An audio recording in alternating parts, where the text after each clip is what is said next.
Waalaikumsalam warahmatullahi wabarakatuh. Alhamdulillah hamdan katsiran tayyiban mubarakan fi kama yuhibbu rabbuna wa yardah. Asyhadu an la ilaha illallah wahdahu la syarika lah wa asyhadu anna Muhammadan abduhu wa rasuluhu la nabiyya wa la rasula ba'dahu ma ba'd. Alhamdulillah teman-teman semuanya, malam hari ini insyaallah kita akan membahas satu buku yang insyaallah ini merupakan karya anak bangsa yang perlu kita bedah dan kita tahu isinya apa maksud dari buku tersebut, yang insyaallah akan dibawakan langsung oleh penulisnya Ustadz Muhammad Findi. Tapi sebelum kita mulai, teman-teman semuanya, alangkah indahnya dan alangkah baiknya semoga Allah turunkan keberkahan dan tambah keberkahan malam ini, karena kata Nabi SAW, barang siapa yang menuntut ilmu, maka Allah akan mudahkan jalan ke surga. Mudah-mudahan ini jalan kita semua untuk menuju surganya Allah, agar tambah berkah, agar tambah mudah kita memahaminya. Insya Allah kita buka kelas kita hari ini dengan tilawatil Quran, insya Allah yang akan dibawakan Saudara Fahmi. Waktu dan tempat dipersilakan Mas Fahmi.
Mari sama-sama kita membaca Quran agar kita mendapatkan rahmat dan limpahan pahala dari Allah Subhanahu wa taala.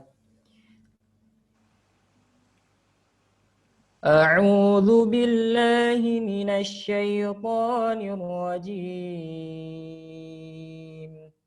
Bismillahirrahmanirrahim. يا أيها الذين آمنوا هل أدلكم على تجارة تنجيكم من عذاب أليم تؤمنون بالله ورسوله وتجاهدون في سبيل الله بأموالكم وأنفسكم ذلكم خير لكم إن كنتم تعلمون يغفر لكم ذنوبكم ويدخلكم جنات تجري من تحتها الأنهار ومساكن طيبة في جنات عدن ذلك الفوز العظيم وأخرى تحبونها نصر من الله وفتح قريب وبشر المؤمنين يا أيها الذين آمنوا كونوا أنصار الله أنصار الله كما قال عيسى ابن مريم للحواريين من أنصاري إلى الله قال الحواريون نحن أنصار الله فآمنت طائفة من بني إسرائيل وكفرت طائفة فأيدنا الذين آمنوا على عدوهم فأصبحوا ظاهرين صدق الله العظيم. Oke, terima kasih Mas Fahmi. Alhamdulillah teman-teman semuanya, semoga apa yang dibacakan saudara kita, semoga ini menjadikan pembuka atau stimulus kita agar memudahkan mendapatkan ilmu. Jadi tak kenal maka tak sayang teman-teman semuanya. Jadi banyak teman-teman semuanya bertanya apa sih itu Al-Qatan Institute. Jadi Al-Qatan Institute insya Allah sudah namanya sudah terdengar, tapi mungkin beberapa orang di kalangan kita belum mengetahuinya secara detail. Jadi Al-Qatan Institute merupakan lembaga yang insya Allah menyediakan pelajaran-pelajaran online berbasis kitab. Jadi baik kitab turos ataupun kitab kontemporer. Jadi insya Allah kita juga mengadakan kelas khusus dan kelas umum. Yang kelas khusus itu insya Allah nanti akan selalu diumumkan atau akan selalu disebarkan oleh admin. Yang sedang berjalan kelas kita hari ini atau sekarang ini yaitu kelas Islamisasi Ilmu Pengetahuan, yang insya Allah kita akan juga buka kelas diskursus tentang pemikiran Islam pada bulan ini, dan juga Ahad besok insya Allah kita akan bicara tentang buku Apasal MLM, dan kita akan mengkaji atau bedah tesis saudara kita. Insya Allah nanti insya Allah akan diumumkan di dalam grup teman-teman semuanya. Jadi teman-teman semuanya silahkan yang ingin mengikuti kelas khususnya atau kelas umumnya dipersilahkan nanti menghubungi admin yang insya Allah selalu aktif 24 jam untuk menerima dan memberitahu kabar tentang Al-Qatan Institute, insya Allah seperti itu. Jadi ini sedikit dari Al-Qatan Institute. Silakan apabila yang penasaran tentang Al-Qatan Institute, apa aja yang dipelajari, boleh bertanya kepada admin, insya Allah seperti itu.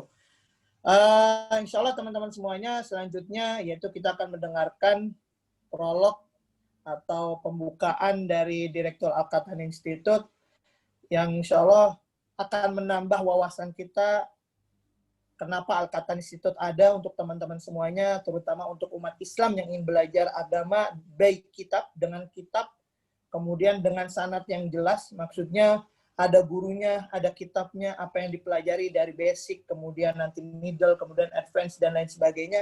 Insya Allah kita menghadirkan para pakar-pakar yang insya Allah ini di bidangnya, sesuai di bidangnya, jadi teman-teman semuanya nggak usah takut seperti itu. Ustadz, hai sudah ada Ustadz? Oke. Direktur Al-Qatani yaitu sekaligus founder yaitu Ustadz Abdul Hai Al-Qatani, PhD.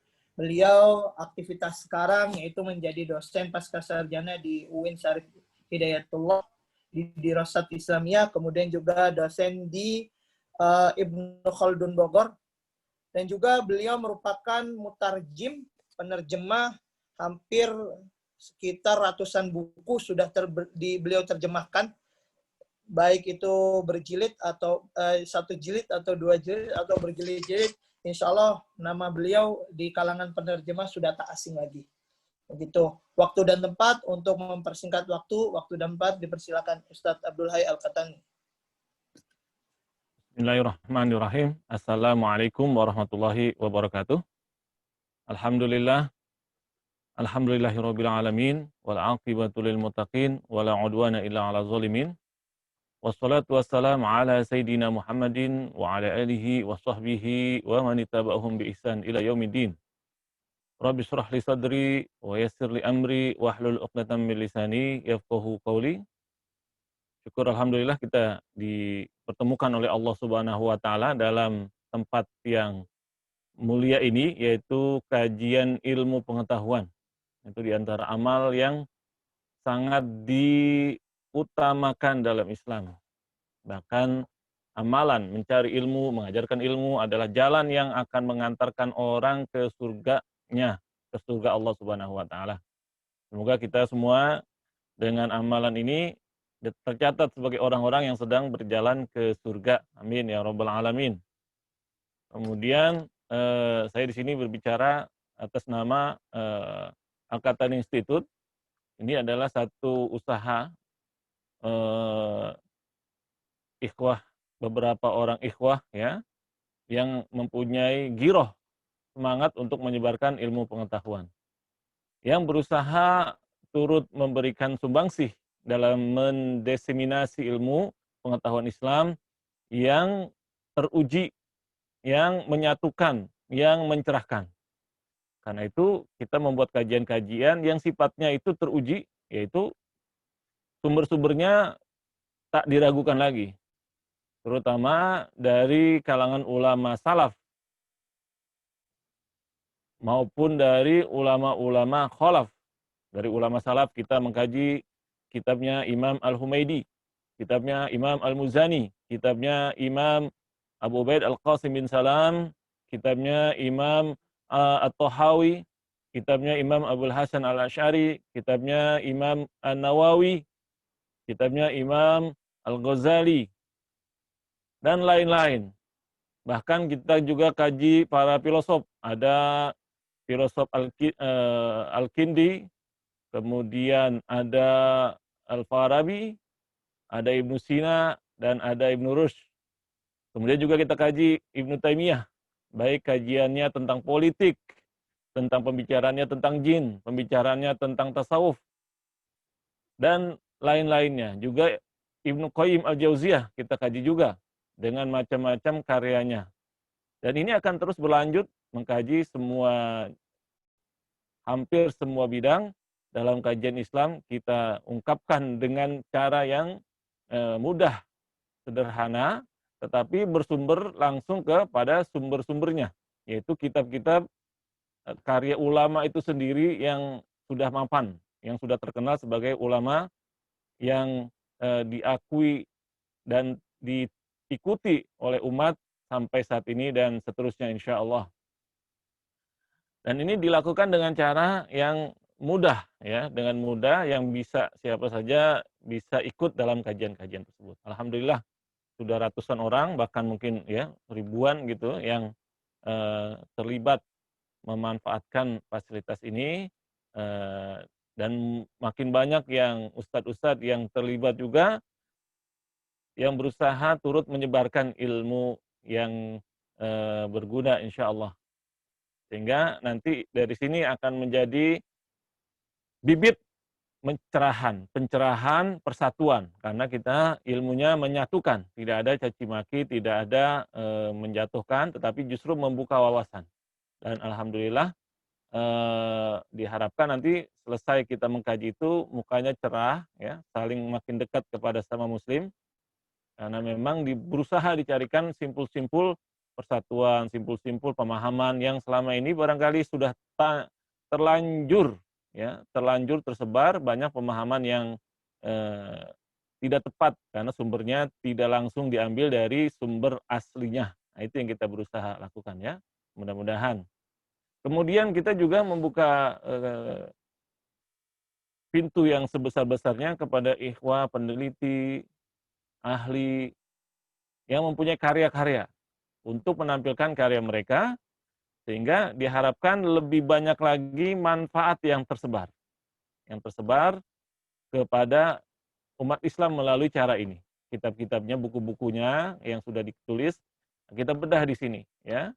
Juga bagi pengarangnya nanti dikasih kesempatan juga, atau bagi yang ikut bisa membelinya, ya, bukunya itu dibeli.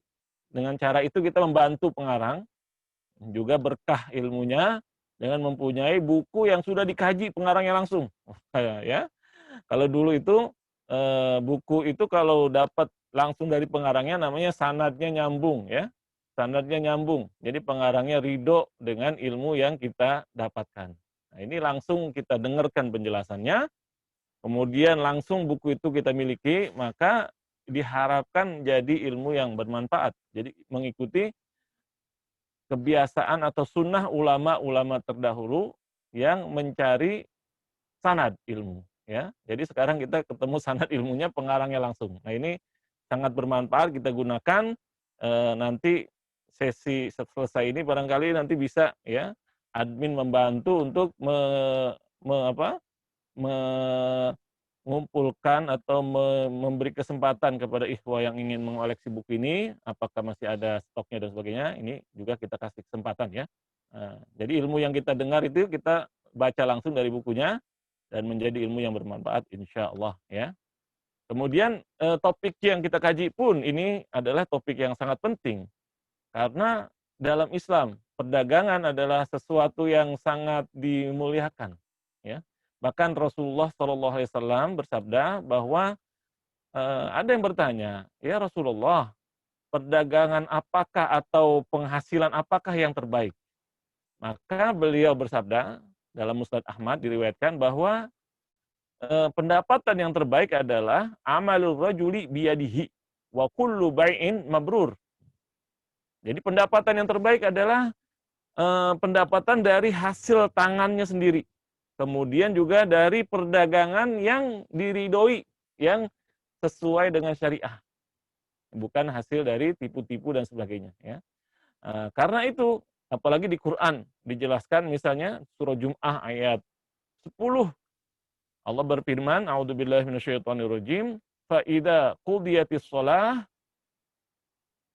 fantashiru fil ard wabtaghu min fadlillah wadhkurullaha katsiran la'allakum tuflihun. Kalau selesai sholat, maka segeralah bersebar, menyebar ke seluruh penjuru bumi, kemudian carilah usaha. Carilah rezeki yang diberikan oleh Allah Subhanahu wa taala sambil apa? Sambil berzikir kepada Allah. Banyak-banyak. Semoga kalian beruntung dapat pendapatan, beruntung dapat pahala dengan berzikir. Nah, berarti kalau kita menjalankan perintah berdagang, mencari pendapatan, kita di situ juga status kita sedang beribadah. Jadi beribadah mencari rezeki, beribadah juga sambil berzikir. Double. Dalam satu kesempatan kita mendapatkan keuntungan dari Allah Subhanahu wa taala, ya. Kemudian dalam perdagangan juga sudah diatur. Kita kenal sekali Nabi kita Muhammad SAW kenal sekali dengan perdagangan, sehingga beliau mengerti sekali bahwa perdagangan itu harus terbebas dari tipu-tipu, dari ketidakjelasan, dari monopoli dan sebagainya. Maka semua itu yang buruk-buruk itu dilarang oleh beliau. Sehingga dalam hadis dari Sunan Tirmizi beliau menjelaskan pedagang yang jujur dan terpercaya nanti tempatnya sangat tinggi, yaitu apa? Di surga bersama nabi-nabi, kalangan siddiqin dan syuhada. Bayangkan, ya. Syuhada, para syahid, kita pengen syahid, ternyata dengan dagang itu kalau jujur bisa menjadi syahid. Ya, bisa menjadi syahid. Maka bagaimana caranya supaya perdagangan kita ini sesuai dengan syariah? Nah, itulah kita penting belajar di sini. Tidak hanya berdagang mendapatkan untung, tapi jangan sampai melanggar apa-apa yang dilarang, apa-apa yang rambu-rambu yang telah ditetapkan.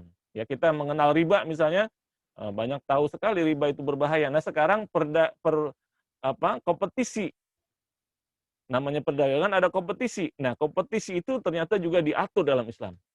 Sejauh mana boleh kita berkompetisi dalam perdagangan. Persaingan usaha, ada persaingan usaha, mana yang boleh, mana yang tidak boleh. Itulah ya, beruntung sekali pada malam hari ini kita belajar langsung kepada ahlinya yang mengkaji semua itu. Maka semoga kita mendapatkan ilmunya, menjadi bahan untuk usaha kita. Sebagaimana kata Sayyidina Umar, dikatakan kepada orang-orang bahwa hendaklah yang berdagang di pasar ini di Madinah orang yang mengerti fikih perdagangan. Ya. Nah, sekarang kita eranya era perdagangan, ada macam-macam, maka sekarang kita sedang menyiapkan diri, menyiapkan ilmu berdagang. Antara lain tentang bagaimana persaingan usaha, jangan sampai saling menjatuhkan. Ya. Maka kita ucapkan terima kasih kepada Dr. Muhammad Pindi atas kesediaannya. Semoga ilmunya makin berkah, ya, makin tersebar, dan kita yang mengikutinya ini dapat manfaat dari ilmunya tersebut dan berkah juga menjadi para pedagang, pelaku usaha yang sukses dan diridhoi oleh Allah Subhanahu wa taala. Dari saya cukup sekian, dan saya kembalikan kepada moderator. Wassalamualaikum warahmatullahi wabarakatuh. Waalaikumsalam warahmatullahi wabarakatuh. Syukran Ustadz atas prolognya. Alhamdulillah teman-teman semuanya, beranjak ke acara inti, yaitu acara kita membahas kitab Ustadz Vindi, yaitu tentang kebijakan persaingan usaha dalam perspektif ekonomi politik Islam, yang insya Allah beliau akan hadir di tengah-tengah kita langsung. Jadi teman-teman dipersilahkan yang ada pertanyaan atau ada ingin tambahan atau ada sanggahan atau ingin membedah buku ini lagi, nanti dipersilakan. Insya Allah Ustadz atau kita semuanya ahlan wa sahlan semuanya. Jadi Ustadz Vindi sudah bergabung, Ustadz? Ustadz Vindi?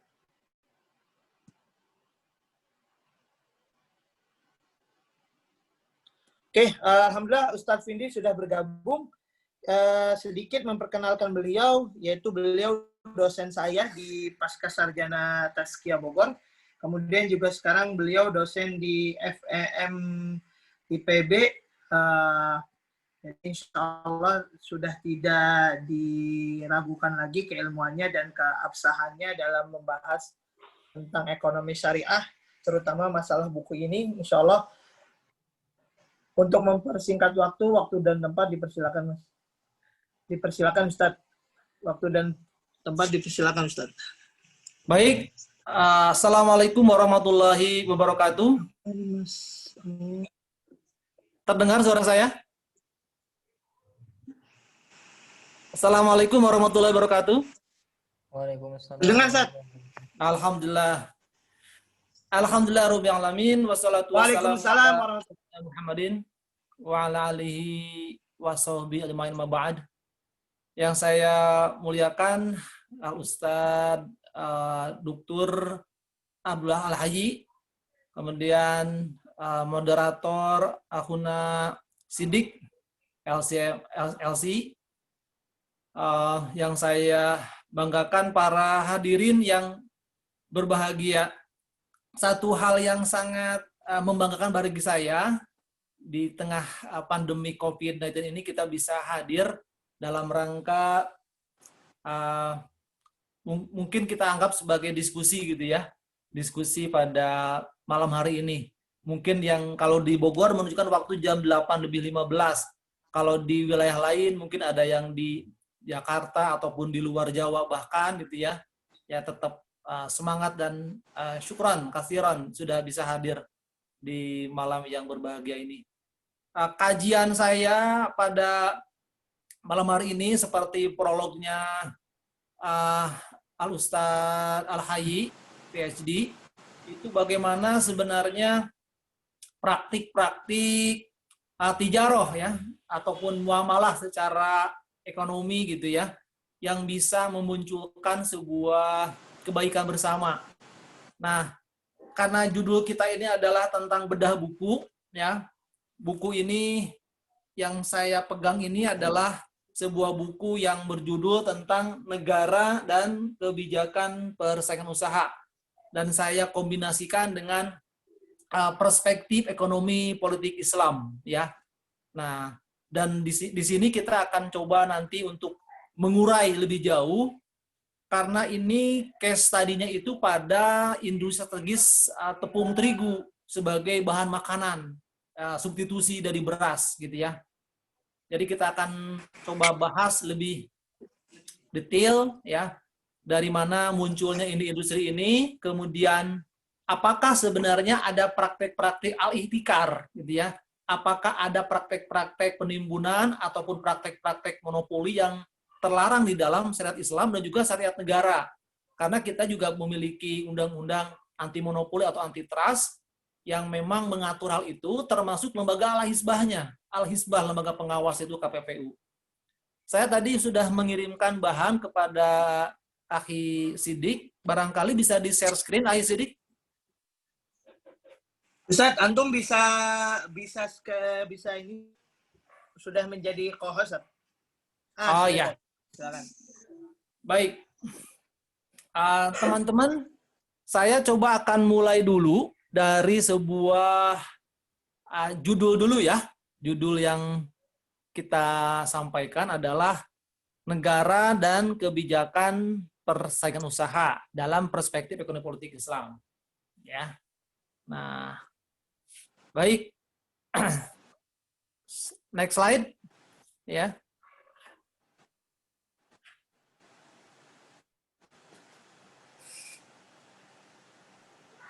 Baik. Ya. Saya akan memulai ini dengan sebuah fakta itu ya. Fakta secara normatif bagaimana sebenarnya kita sebagai umat Islam ataupun kita sebagai masyarakat ya yang bernegara itu memandang sebuah katakanlah persaingan ya, memandang sebuah fair play di dalam sebuah kompetisi gitu ya. Nah, dalam Islam itu ya unsur yang paling utama sudah sama-sama pahami di dalam urusan berniaga ya, dalam bermuamalah dalam konteks niaga tijarah ini adalah unsur keridhaan ya. Unsur keridhaan antara dua pihak tentunya. Antara pihak penjual dan pembeli gitu. Dan tentunya kalau sudah ada sebuah aturan untuk berperilaku saling ridho, maka di sini tidak boleh ada unsur kezaliman. Jadi paket ini harus dipegang dua utuh ya. Pertama saling ridho dan otomatis harus saling menjaga untuk tidak melakukan praktek-praktek kezaliman ya antara kedua belah pihak, si penjual dan pembeli gitu. Karena kalau ini sudah kita lakukan, sudah kita patuhi benar, kita saling ridho ya, barang yang halal, kemudian tidak saling menipu ya, tadlis ataupun dan sebagainya, maka insya Allah itu akan menjadi sebuah barang yang berkah atas perjual belinya. Si penjualnya mendapatkan uang yang berkah, kemudian juga si pembeli mendapatkan barang yang berkah, bermanfaat begitu ya. Nah, ini normatif sekali gitu ya. Siapapun juga, karena begini juga jangan sampai ada kegagalan paham gitu ya dalam masyarakat. Itu kita harus saling ridho kalau sesama muslim, tapi kita boleh untuk menzolimi kalau orang itu lawannya adalah bukan orang muslim. Tentunya tidak boleh seperti itu ya. Sesama muslim dan tidak saling muslim harus ridho dan keduanya tidak boleh saling menzolimi gitu ya. Nah, itu yang dasar penting di dalam kita melakukan sebuah akad-akad muamalah gitu ya. Nah, baik berikutnya. Nah, tentunya ada satu landasan regulasi yang paling regulasi sekali gitu ya. Kalau nanti saya akan bahas tentang undang-undang anti monopoli. Nah, jauh sebelum itu 14 abad yang lalu kalau bicara masalah fair competition, kalau kita bicara masalah asas kejujuran di dalam bertransaksi, ya sudah ada zaman dahulu ya. Sejak abad 14 abad yang lalu, Allah telah mengingatkan ya kepada umat yang beriman gitu ya untuk saling menjaga, untuk tidak saling melakukan praktek-praktek kecurangan dan harus saling ridho ya. Saya mengambil satu ayat yang menjadi pegangan para ulama untuk menjadikan dasar bahwa kita itu kalau dalam bertransaksi ya harus melakukan azas saling ridho dan tidak boleh saling memakan harta yang batil, yaitu di dalam Al-Qur'an surah An-Nisa surah keempat ayat 29 ya. Saya mohon izin bacakan, a'udzubillahi minasyaitonirrajim. Ya ayyuhalladzina amanu la taqulu amwalakum bainakum bil batil illa antakuna tijaratan antara minkum. Ya, al-ayah. Jadi kira-kira artinya wahai orang yang beriman, ya, janganlah kamu memakan harta sesamamu dengan cara yang batil, ya. Kecuali dengan perniagaan yang berlaku dengan suka sama suka atau ridho di antara kalian. Ya.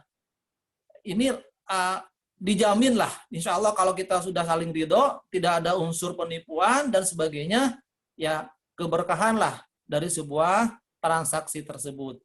Di luar dari ini, apapun yang kita perjualbelikan akan berujung pada sebuah kemudorotan tentunya. Ya. Nah, itu kira-kira secara normatif. Ini azas yang paling normatif di antara azas-azas di dalam praktek-praktek ataupun hukum-hukum positif yang ada. Itu. Baik. Nah, jadi dengan demikian ya kita sudah sama-sama meyakini ya tujuan perekonomian dalam Islam adalah memunculkan sebuah kesejahteraan bersama ya, tidak hanya pihak pembeli dan juga penjual ya, juga pasar secara umum gitu ya. Nah, dalam sebuah mekanisme pasar, ya, yaitu penentuan harga yang didasarkan atas keridhaan penjual dan pembeli. Ya, jadi kita sudah sama-sama bisa memastikan ya bahwa dalam undang-undang, ya, Undang-Undang Dasar 45 itu juga sudah ada bahwa negara itu perekonomian kita disusun berdasarkan atas usaha bersama. Nah, mana mungkin kita bisa melakukan usaha bersama tanpa keridhaan, mustahil, ya. Nah, dengan dengan azas keridhaan itu kita bisa berusaha bersama. Tanpa ada itu tidak mungkin bisa, ya. Nah, dengan hal itulah kita bisa berjalan, ya. Nah, baik, next slide, ya. Nah, muncullah kita masuk kepada buku yang kita bahas.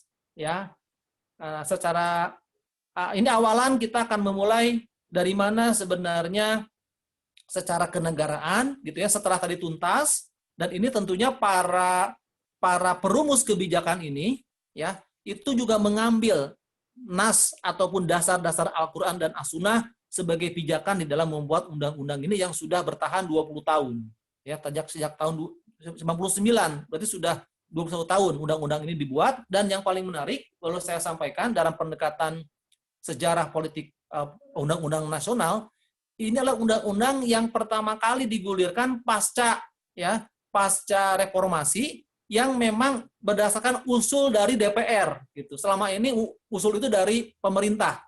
Ya, DPR tinggal melaksanakan, sekarang kembali kepada kitanya. DPR secara politik sebagai lembaga legislasi, sebagai lembaga pembuat undang-undang itu memiliki usul inisiatif, dan ini undang-undang ini yang muncul ya. Nah, jadi undang-undang ini sebenarnya sebagai representasi ya bagaimana negara ya ad-daulah ini di Indonesia mengawasi jalannya praktek usaha yang supaya untuk fair ya, yang tidak fair akan terkena sebuah sanksi-sanksi secara negara. Karena di sini juga ada lembaga alisbahnya, yaitu KPPU, Komisi Pengawas Persaingan Usaha. Jadi paket, pertama ada regulasinya, dan yang kedua juga pembentukan lembaganya, yaitu KPPU. Ya, jadi biasanya negara itu kalau bikin paket undang-undang, kalau bicara mengenai unsur pengawasan, ada lembaga pengawasnya.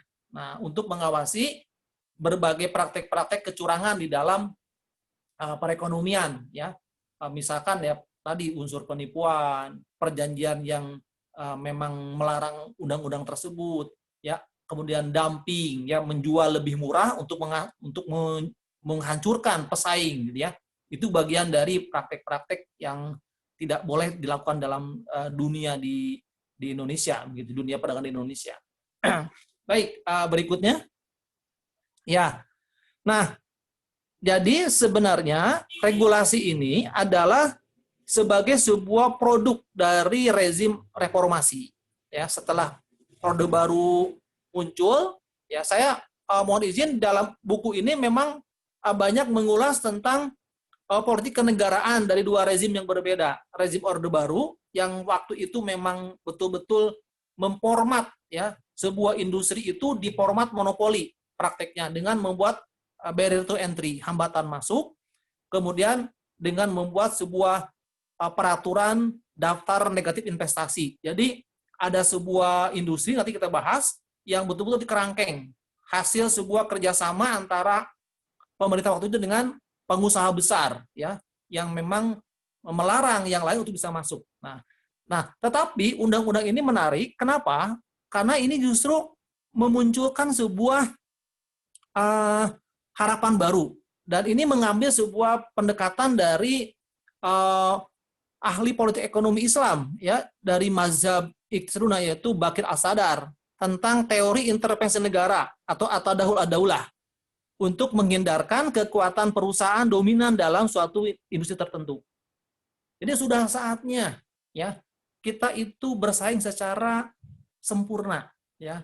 Siapa yang menghasilkan barang yang bagus dengan harga yang sesuai pasar, itulah yang berhak kita untuk bisa terima sebagai produk yang ada di masyarakat, gitu.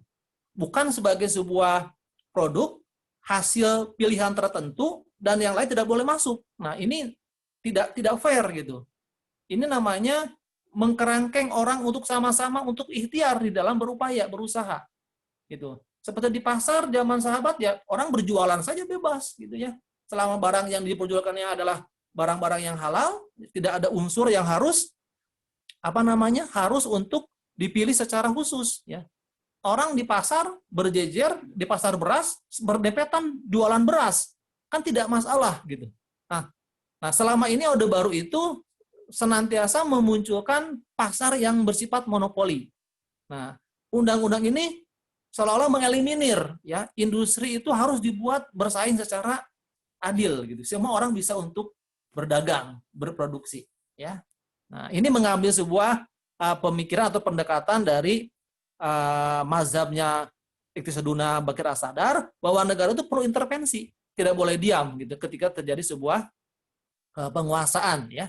Nah, dalam hal lain juga, karena di sini menurut pendekatan yang lain, ya, menurut pemikiran politiknya Abdurrahman Al-Maliki, dalam sebuah bukunya Asia 1 Al-Iqtisadatu Al-Muslah atau Politik Ekonomi Islam, disebutkan juga sebenarnya bahwa negara itu punya responsibility, punya tanggung jawab untuk menghasilkan pemenuhan barang-barang yang bersifat primer, ya, al-haj al-asasiyah, ataupun sekunder al-kamaliyah. Nah, jadi negara itu harus aktif, gitu ya, aktif untuk bisa memberikan keleluasaan kepada masyarakatnya dalam mengkonsumsi barang. Nah, kalaupun ada industri yang menghasilkan barang, tapi kalau dipastikan dia yang harus berproduksi, nah, negara pun ikut campur tangan. Oh, Anda nggak boleh begitu.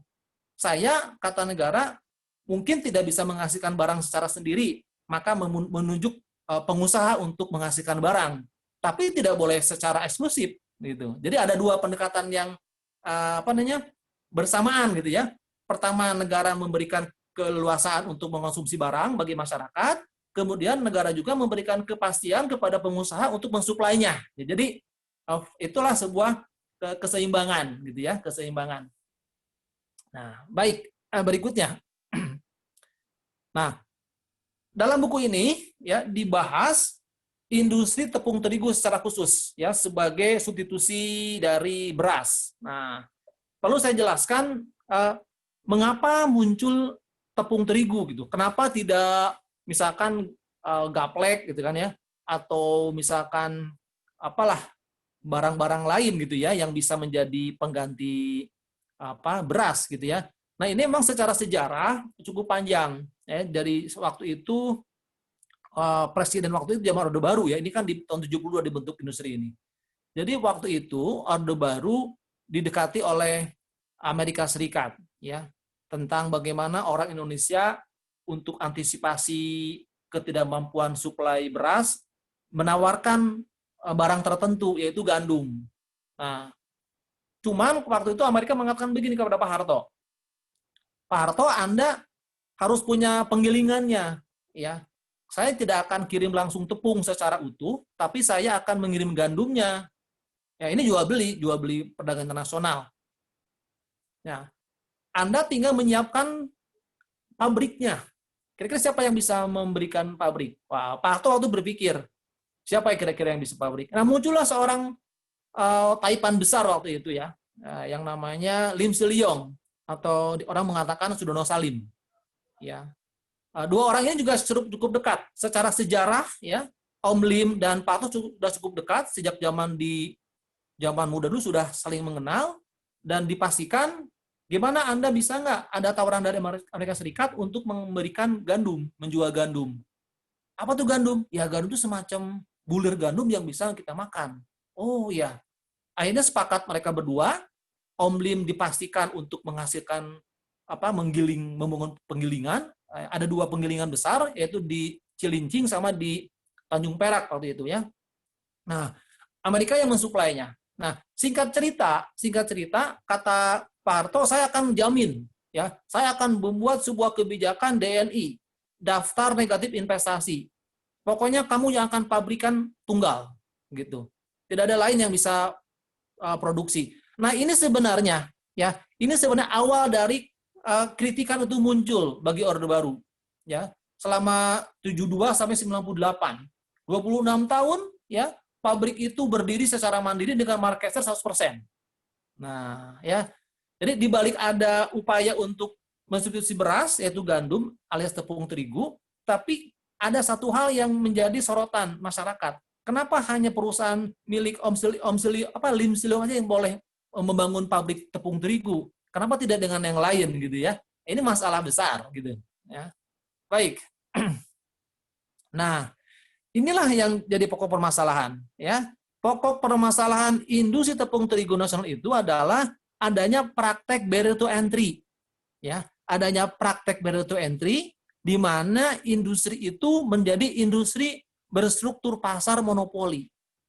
Ya, sebenarnya begini, dalam beberapa kajian secara tematik ya, secara fikih itu struktur monopoli tidak masalah sebenarnya.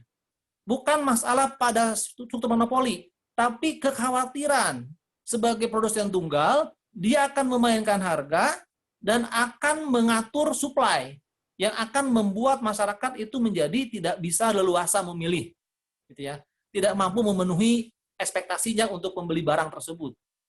Nah, ini sebenarnya. Jadi kalau misalkan monopoli, katakanlah perusahaan-perusahaan monopoli BUMN, itu kan monopoli, ya. PLN monopoli, PGN monopoli, ya. Tapi kan selama tidak memberikan sebuah kesulitan ya secara normatif, itu tidak dipermasalahkan. Nah, kembali kepada kasus tepung terigu, ya. Jadi waktu itu pemerintah membuat daftar negatif investasi. Ini sebagai langkah awal untuk antisipasi tidak bolehnya anti barrier. Nah, ini ya selama sekian puluh tahun Orde Baru berkuasa, di situ juga DNI dipertahankan, ya, dijaga ketat. Jadi sehingga banyak beberapa peluang-peluang usaha lain yang untuk bangun usaha pabrik tepung ditolak. Penolakan industri tepung terigu nasional tidak boleh, hanya miliknya Lim Siliong saja. Nah itu, ya ini menjadi permasalahan. Ya, baik. Ini memunculkan konflik internal kelembagaan. Ya, jadi ada lembaga-lembaga seperti Bappenas itu dengan Deperindak konflik. Nah, saya perlu garis bawahi, Deperindak waktu itu dipimpin oleh oleh menteri yang dekat dengan kekuasaan, ya, yang tentunya kekuasaan ini adalah memberikan hak secara eksklusif kepada Bogasari. Nah, saya munculkan nama Bogasari di sini ya. Jadi Bogasari itu ditunjuk sebagai perusahaan tunggal. Nah, kemudian sangat dekat dan sangat mengatur gitu, mengatur kebijakan-kebijakan pemerintah, khususnya Kementerian Deperindak itu masih digabung, ya, kementerian atau departemen perindustrian dan perdagangan, ya, memonitor untuk ini padahal sudah masuk ke era reformasi ini sebenarnya. Tapi kekuatan Bogasari sebagai kekuatan eks tunggal gitu ya, supaya tetap kuat itu dia memainkan peran regulasinya kepada pemerintah.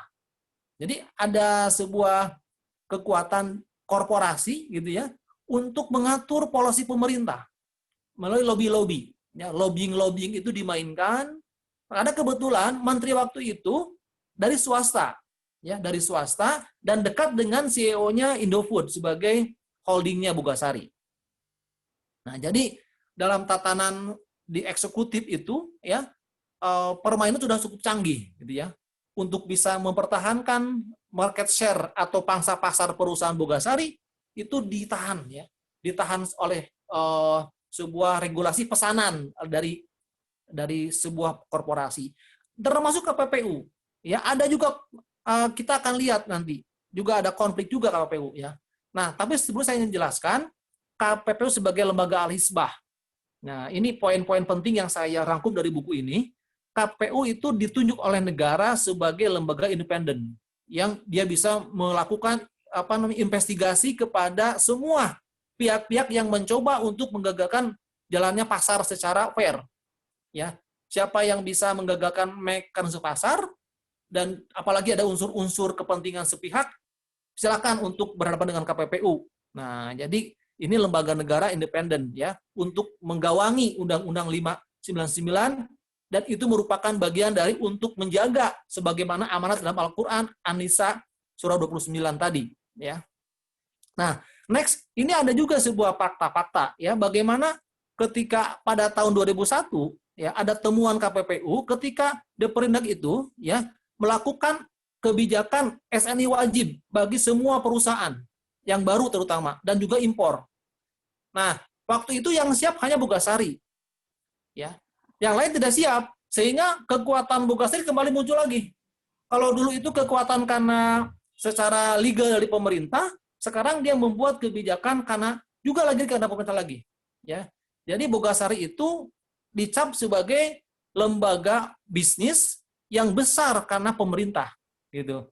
Zaman Orde Baru dibuat DNI, di zaman sekarang dibuat SK Amanperindak 153 dengan kewajiban SNI wajib bagi seluruh perusahaan. Yang kecil nggak siap, terpental yang kecil itu, mati dia, sehingga market share itu kembali berkuat di sektor tepung oleh Bogasari. Nah jadi secara normatif KPPU itu akan bertugas melakukan sebuah investigasi, penilaian terhadap perjanjian dan kegiatan yang mengakibatkan praktek monopoli dan atau persaingan tidak sehat. Tadi tidak sehat karena dia wajib. Tidak ada sosialisasi dulu. Tanpa ada sosialisasi langsung Anda wajib. Yang tidak wajib, tidak mampu SNI wajib itu akan terpental, mati dia. Karena tidak boleh masuk ke pasar oleh pemerintah dicegah gitu. Padahal itu sebuah pesanan dari korporasi. Nah, dan juga akhirnya ada kewajiban untuk bisa menjatuhkan sanksi berupa administratif kepada pelaku usaha yang melanggar undang-undang itu. Nah, kira-kira itu poin-poin penting dari sekitar ini ada sekitar 250 halaman. Saya ambil poin-poin penting itu ya teman-teman diantaranya. Ya selebihnya mungkin akan bisa dibahas dalam forum ini dan termasuk juga nanti akan bisa dengan lebih detail dalam buku itu sudah sangat panjang ya. Ada mekanisme yang sangat rapi terjadi dan teman-teman nanti bisa menyimak. Paling tidak dalam forum ini kita bisa bahas bersama-sama. Demikian saja mungkin dari saya. Selebihnya nanti kita diskusikan dan saya kembalikan kepada moderator Akhuna Sidik. Wassalamualaikum warahmatullahi wabarakatuh. Waalaikumsalam warahmatullahi wabarakatuh. Syukran Ustaz atas pemaparannya, Masya Allah ya teman-teman semua. Jadi emang kita disuruh untuk diskusi nih. Jadi karena dia dosen saya, jadi insya Allah kita sekarang banyak diskusi teman-teman. Silakan yang ingin bertanya, dipersilakan teman-teman via chat.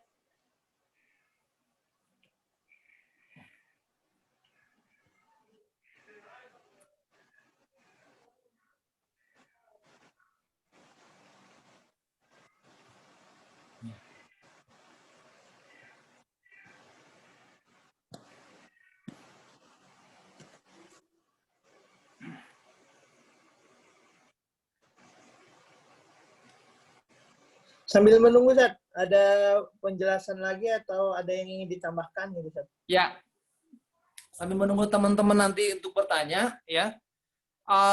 Dalam buku ini juga dibahas secara normatif, ya, bagaimana KPPU itu hadir, ya. Kemudian bagaimana mulai dari awal sekali, ya, mulai dari awal bagaimana sebenarnya eksistensi KPU, ya, eksistensi KPPU, ya. Sekarang lagi tanda petik ini lagi digugat nih, ya. Konon katanya KPPU itu semacam lembaga yang tidak punya kekuatan dan menjadi agen dari kapitalisme. Nah, ini perlu untuk diluruskan, ya. Tanpa bermaksud untuk membela KPPU, ya. Faktanya saat ini banyak temuan-temuan KPPU. Kalau teman-teman ingat di kisaran tahun 2013-14 itu ada banyak impor kartel, ya, kartel impor beberapa komoditi, katakanlah bawang merah. Bawang merah pada saat musim paceklik kita memang harus impor. Tetapi ketika musim impor itu datang, ternyata barang itu nggak langsung masuk kepada tidak masuk ke masyarakat, ditahan di pelabuhan, ya. Nah, ini ada unsur al-ihtikar. Jadi menunggu harga naik baru oleh importir itu bawang merah, bawang putih itu dikeluarkan. Nah, siapa yang melakukan pendobrakan ini? Itu KPPU sebagai lembaga al-hisbah. Jadi KPPU itu langsung melakukan investigasi ke pelabuhan di Tanjung Perak. Ternyata ada beberapa temuan sekian banyak kontainer yang parkir. Sudah sampai dari Cina, nyampe ke Tanjung Perak, tapi nggak langsung disebar ke pasar. Nah, yang menarik saat itu, hal itu diketahui oleh Kementerian Perdagangan. Nah, jadi ini memang politik sekali gitu ya. Kementerian Perdagangan mengetahui ada barang yang masuk ke pabeanan, tapi tidak langsung diizinkan untuk keluar, ditahan dulu, sama-sama diketahui. Nah, yang membongkar ini adalah KPPU, ya. Jadi ada sebagian sinyalemen yang mengatakan KPPU sebagai bagian dari kapitalisme, ya mungkin di sini belum terbukti kuat gitu ya. Karena beberapa temuan-temuan itu KPPU hadir gitu. Kalaupun belum optimal, ya itu masih dalam kapasitas yang bisa kita perbaiki. Demikian Ahuna Sidik. Ada pertanyaan Ustaz di grup. Kalau startup, Ustadz, kalau startup yang akhir-akhir ini sering bakar duit itu termasuk persaingan usaha yang sehat atau tidak? Ya Ustadz. Ya, subhanallah ya, ini bakar-bakar uang startup, ya ini jelas ya. Dalam konteks syariat ataupun secara persaingan, ini kan sebenarnya ada unsur-unsur kezaliman, ya. Ada unsur-unsur mencederai ya sebuah hakikat persaingan gitu ya.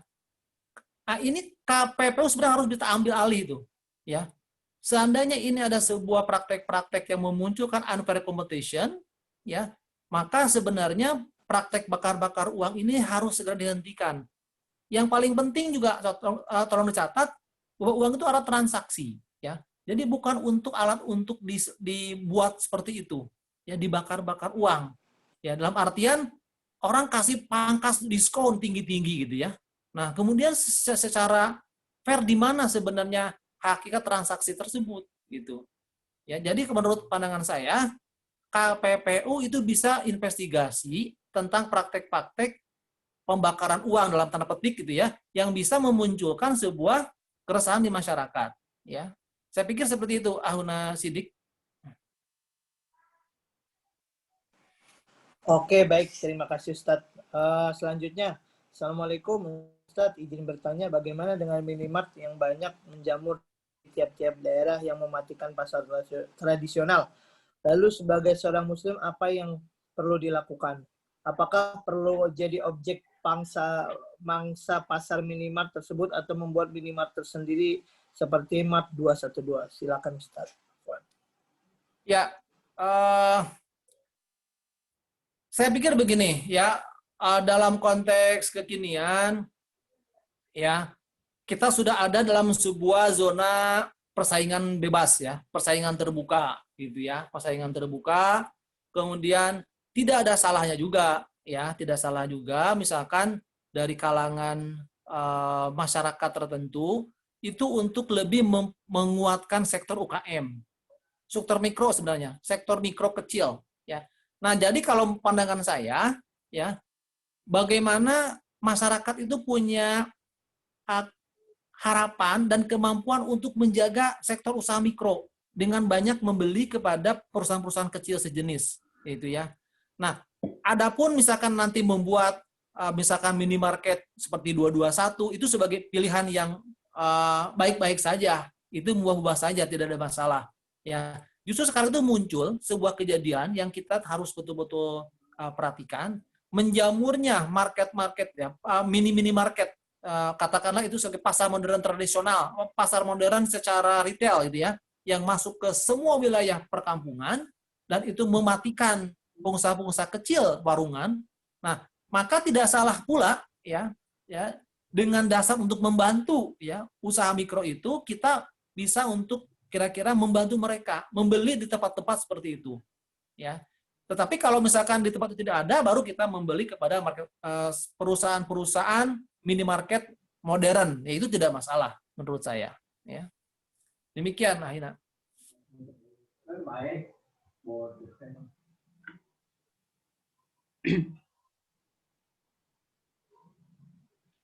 Masih di unmute antum Mahi?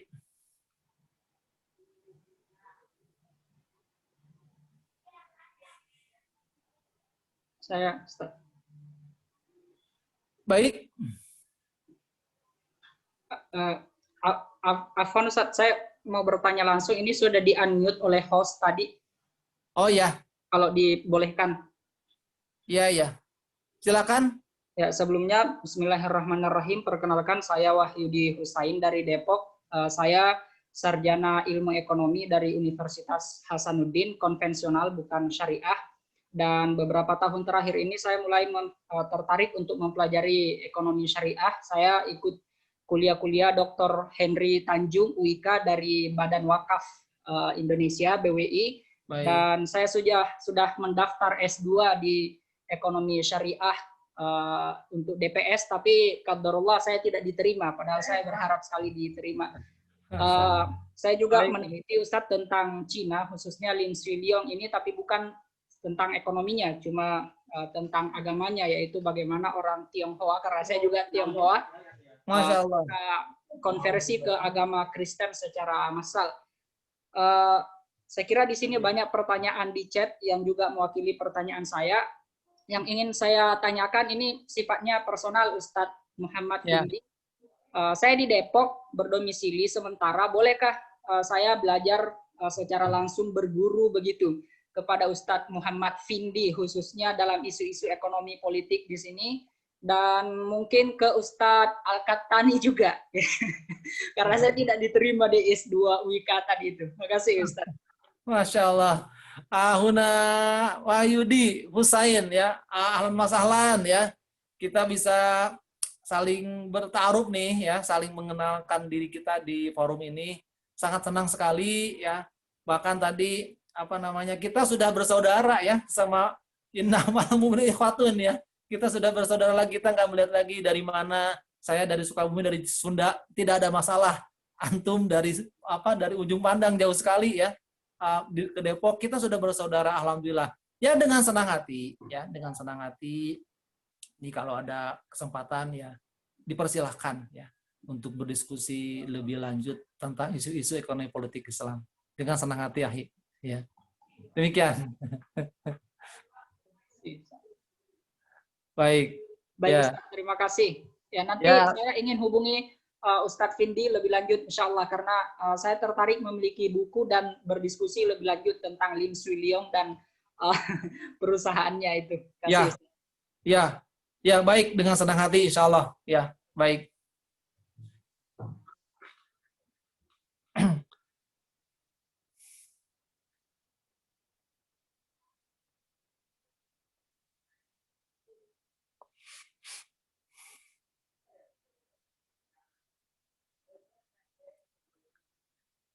Iya, saya kembalikan lagi kepada Ahli Sidik.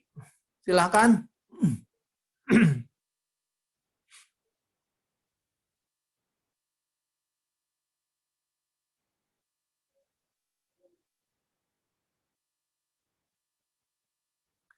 Yes, saya coba menambahkan pandangan ini dari pertanyaan Ahmad Juremi ya.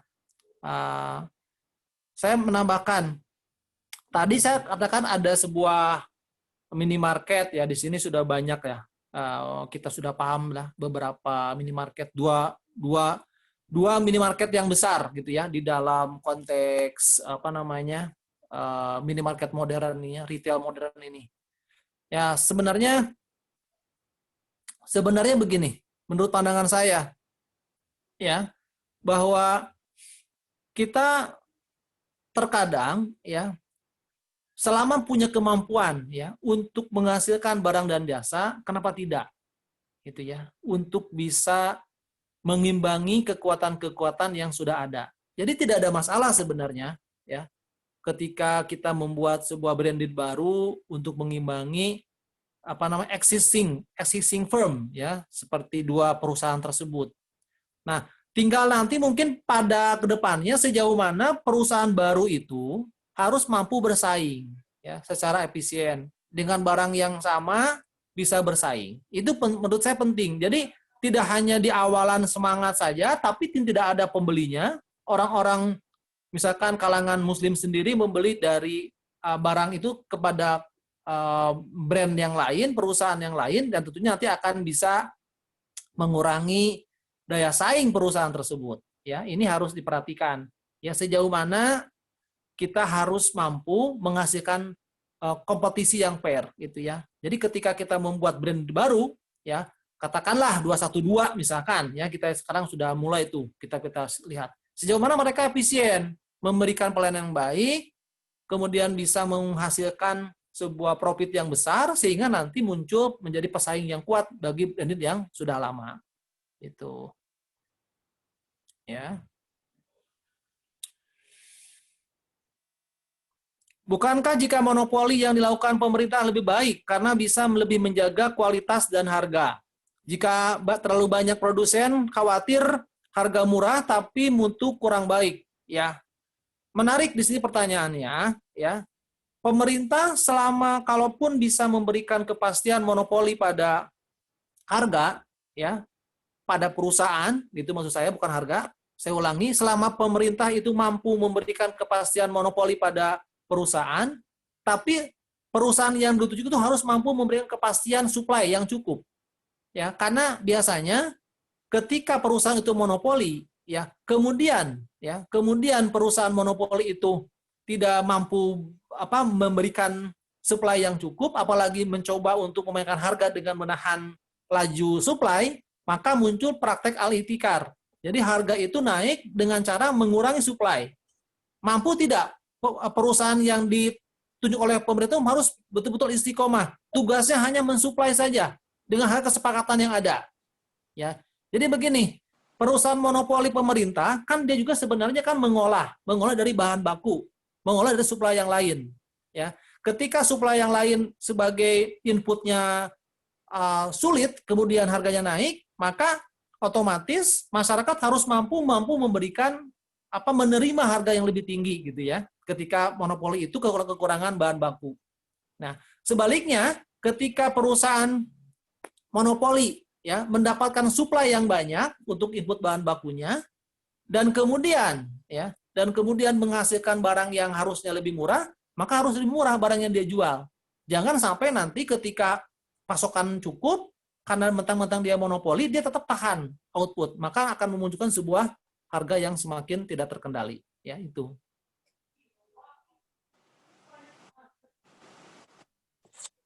Ada pertanyaan, bagaimana monopoli dalam perspektif Islam itu? Ya tadi, ya, monopoli di sini lebih cenderung pada al-ihtikar, lebih cenderung kepada penahanan, ya, menahan harga, menahan output yang harusnya dikeluarkan, tapi ditahan dengan motivasi untuk mendapatkan harga yang tinggi, sehingga akan mengurangi kemampuan daya beli konsumen.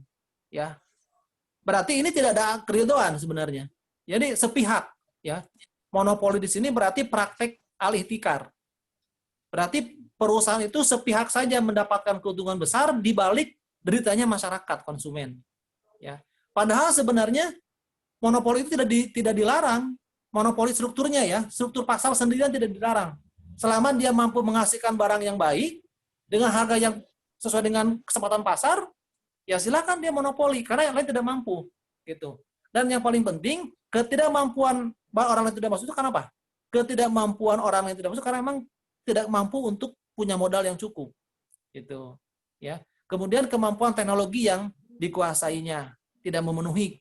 Nah, makanya muncul monopoli. Monopoli secara alamiah itu namanya. Bukan monopoli secara regulasi. Gitu. Regulasi dengan pemaksaan oleh kelompok tertentu. Tolong saya berikan hak monopoli. Tolong yang lain tidak boleh masuk. Nah, negara masa diatur oleh korporasi. Di mana-mana negara mengatur korporasi, jangan dibalik, begitu. Ya. Ustaz, Afwan Ustaz, sudah Ya. kembali saya. Baik.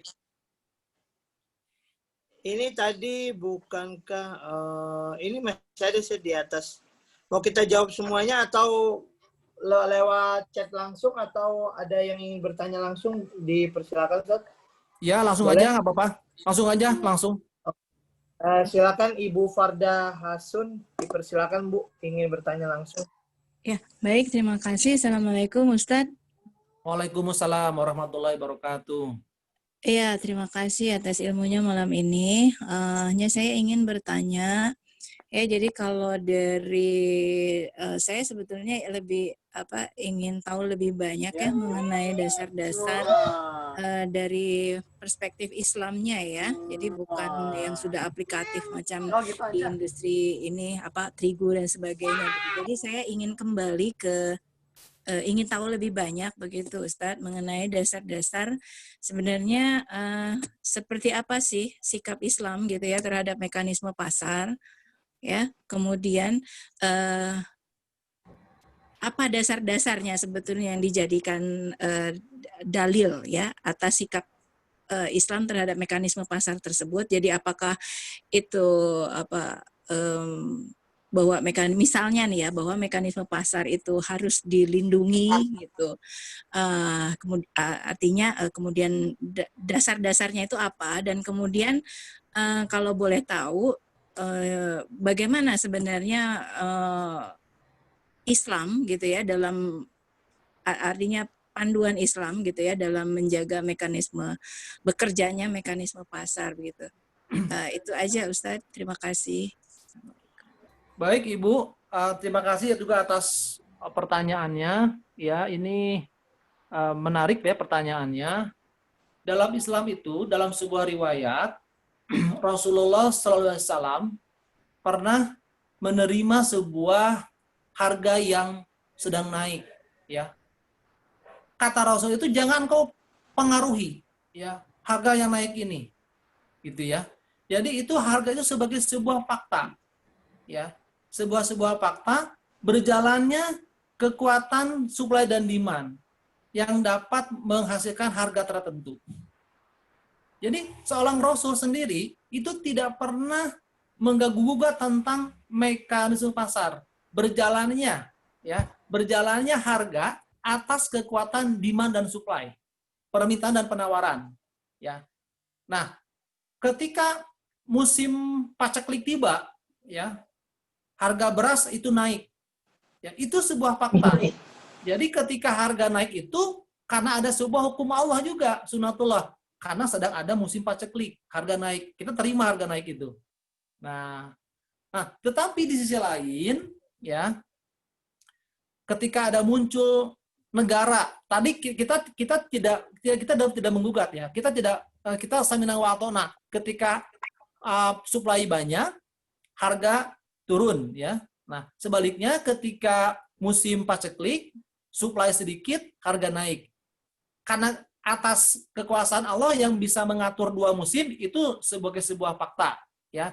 Rasul mengatakan jangan kau pengaruhi harga yang terbentuk dari kekuatan supply gitu ya.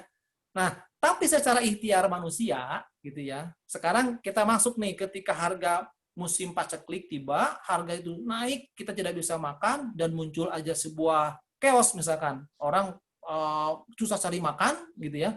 Nah, tadi dalam prinsip at-taul ad-daulah tadi, bagaimana intervensi negara dalam pendekatan ekonomi politik Islam dari bagian as-sadar. Kata negara harus ambil alih. Ya, bagaimana misalkan dibuat sebagai lembaga al-hisbah, Bulog ya. Bulog itu sebagai lembaga yang bisa menetralisir supply. Ya, ketika musim panen raya tiba dulu itu sebelumnya, sebelum paceklik, kan ada 2 musim, ya, panen raya dan paceklik. Ketika musim panen raya, negara itu Bulog sebagai lembaga al-hisbah itu mengambil, menyerap beras dari petani. Nah, ketika musim paceklik, negara intervensi dengan cara apa? Mensuplai dengan operasi pasar. Nah, di sini kita tidak melakukan perlawanan terhadap hukum Allah tentang 2 musim, tapi ikhtiar manusia, pemimpin itu kan ini terus-menerus bergulir, musim paceklik, musim panen raya terus bergulir selama dunia berputar. Nah, ikhtiarnya bagaimana? Kata Nabi, ikhtiarnya bagaimana? Ikhtiarnya tadi, ketika musim panen raya diseraplah itu beras, ketika musim paceklik disebar itu beras ke pasar, sehingga harganya akan kembali turun gitu. Nah, itu jadi mengenai mekanisme pasar, ya itu tidak ada pertentangan. Kita harus sabar ketika musim paceklik itu harga naik, tapi ikhtiar dijalankan. Ikhtiarnya bagaimana? Tadi ad-daulah itu ada sebuah rekayasa, ada sebuah ikhtiar dengan cara mengeluarkan dari lumbung-lumbung di gudang-gudang negara, yaitu Bulog. Allahu a'lam. Demikian Ibu.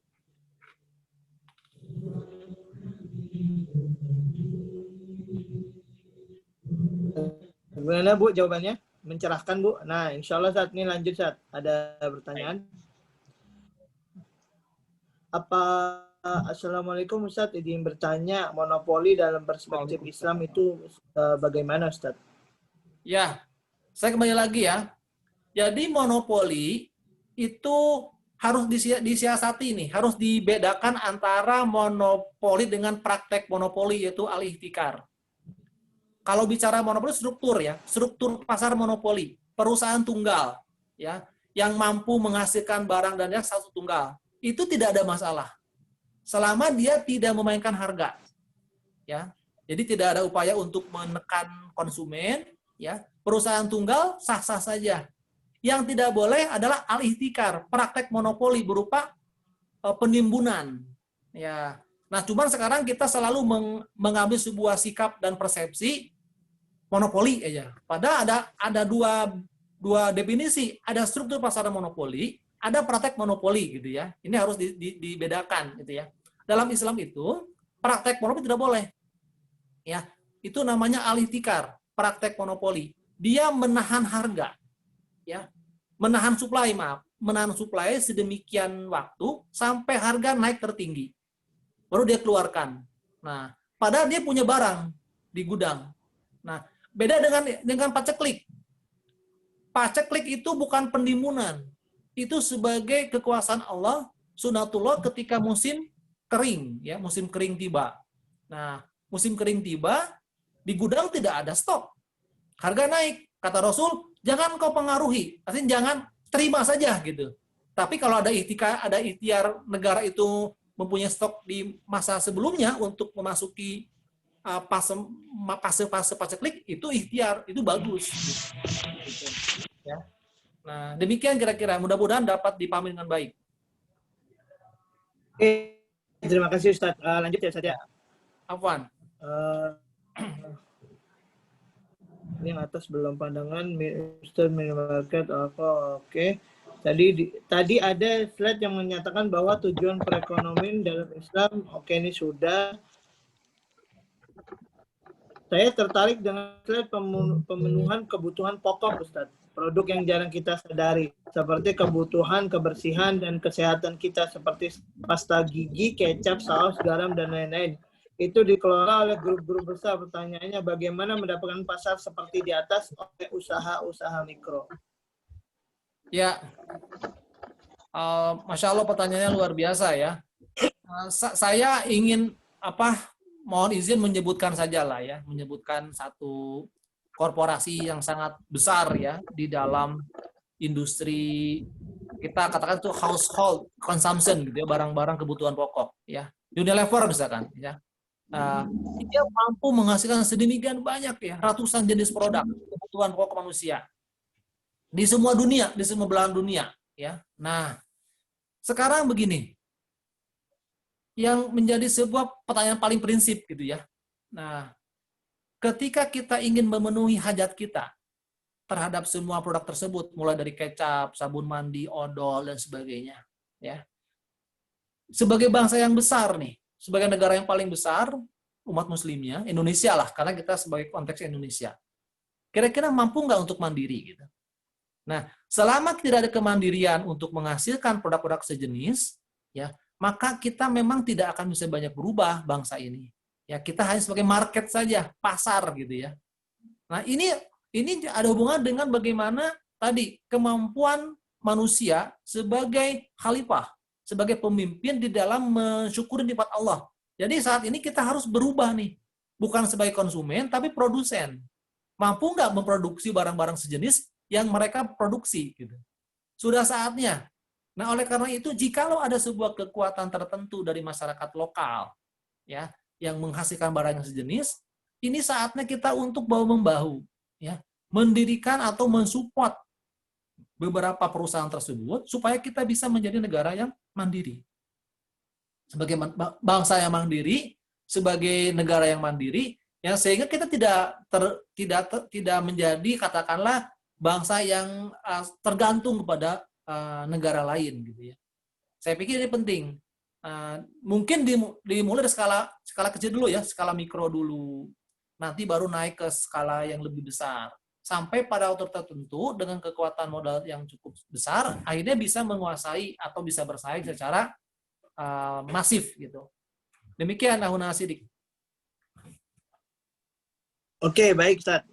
Menjawab lagi pertanyaan. Ya, Oke, enggak. sebentar. Ini dari anggota kita juga, Ustaz. Salah satu mahasiswa Tazkiyah. Bukankah jika monopoli yang dilakukan pemerintah lebih baik karena bisa lebih menjaga kualitas dan harga, jika terlalu banyak produsen khawatir harga murah tapi kualitas kurang baik? Mohon penjelasannya, Ustaz. Nah, ya. Baik. Kita sebagai perusahaan negara memang sudah ditunjuk gitu ya, mengambil pendekatan secara kenegaraan konstitusional ya. Undang-Undang Dasar 45 pasal 33 itu tidak bertentangan dengan syariat Islam. Tidak, ya. Jadi ketika negara itu ya menjadi pihak yang menengahi barang-barang publik gitu ya. Nah, jadi boleh-boleh saja gitu negara itu memberikan izin tunggal ya kepada perusahaan tertentu untuk mensuplai kebutuhan masyarakat barang-barang publik ya. Cuman perlu sebuah jaminan sampai sejauh mana konsistensi suplai yang akan dia berikan kepada masyarakat. Nah, jikalau pemerintah tidak mampu, maka muncul juga perusahaan-perusahaan swasta untuk berpartisipasi. Ya, ini bagian dari kerjasama. Ya, ini kan muamalah sebenarnya. Jadi kerjasama antara swasta dengan pemerintah bahu-membahu. Ya, dengan motif yang sama, apa? Mampu memenuhi kebutuhan barang-barang publik, gitu. Ya, jikalau negara tidak mampu, maka negara berpartisipasi dengan cara bekerja sama, itu dengan pihak swasta. Ya, sebaiknya memang untuk barang-barang pokok, ya, barang-barang yang sifatnya strategis, negara yang ambil alih. Kita supaya ada kepastian, bahkan mereka kasih harga subsidi, ya, untuk membantu. Jadi ini ada ta'awunnya, tolong menolongnya, gitu ya. Wa ta'awanu 'alal birri wat taqwa wa la ta'awanu 'alal itsmi wal 'udwan. Dan saling tolong menolonglah dalam kebaikan dan takwa, dan janganlah kalian tolong dalam kerusakan atau perpecahan. Jadi ketika negara itu tidak mampu menghasilkan produk barang publik, ya kerjasama dengan swasta itu boleh-boleh saja. Ya, meskipun awalnya seperti pendekatan dari Al-Maliki maupun pendekatan Ibn Saduna, negara yang harus monopoli untuk barang-barang kebutuhan strategis, ya seperti migas, ya kemudian kebutuhan listrik, gitu ya, air. Itu kan kita bersarikat dalam 3 unsur, ya api, gitu ya, kemudian tanah, gitu ya. Nah, dan sebagainya itu memang negara yang ambil alih. Tapi ketika ketidakmampuan terjadi, maka sah-sah saja berkolaborasi dengan tujuan untuk saling memenuhi kebutuhan masyarakat sebagai bagian dari tanggung jawab negara. Demikian Ahuna Sidik.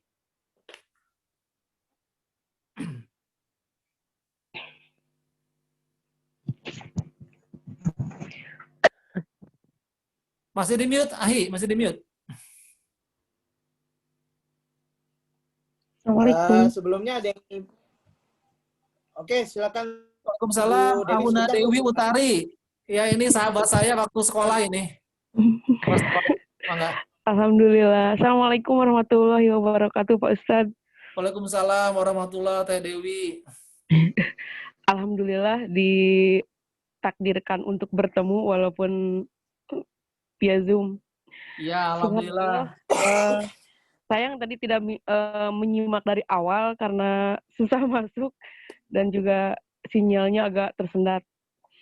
Baik Teh Dewi, alhamdulillah. Ekonomi ya, seperti Pak Ustadz tahu saya nggak ngerti ekonomi, tapi karena sekarang mungkin jadi gimana ya, tapi harus tahu juga masalah ekonomi.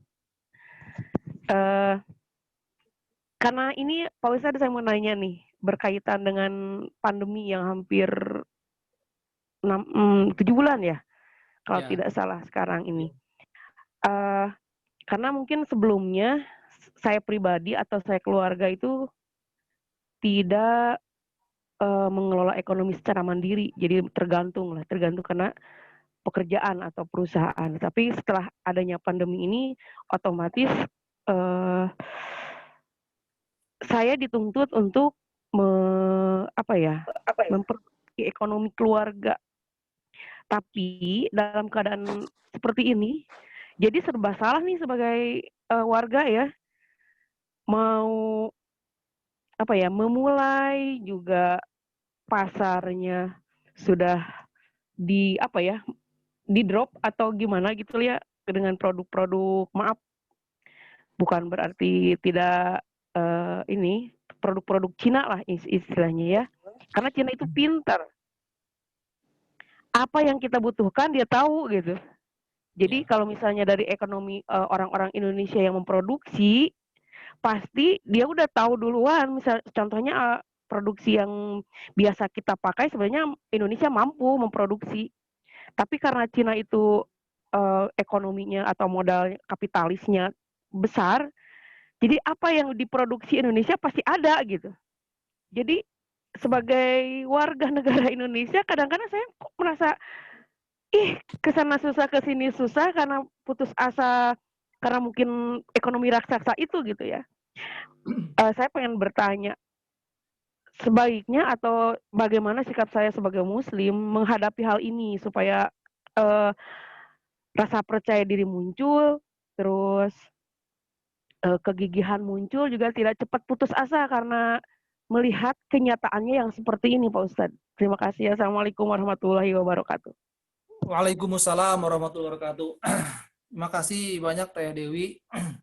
Luar biasa ya. Kita saat ini merasakan sebuah keprihatinan yang besar, sama ya semua masyarakat Indonesia dari berbagai lapisan, terutama menengah ke bawah itu betul-betul kesulitan lah. Secara pendapatan tetap atau bahkan berkurang, tapi secara kemampuan untuk memenuhi kebutuhannya menjadi terganggu. Nah, satu hal lagi yang paling penting kita bisa sadari, ya pertama nih, ya bahwa bicara masalah pandemik dulu nih, ini sebagai sebuah ujian dari Allah. Ya yakinlah, ini sebagai ujian dari Allah.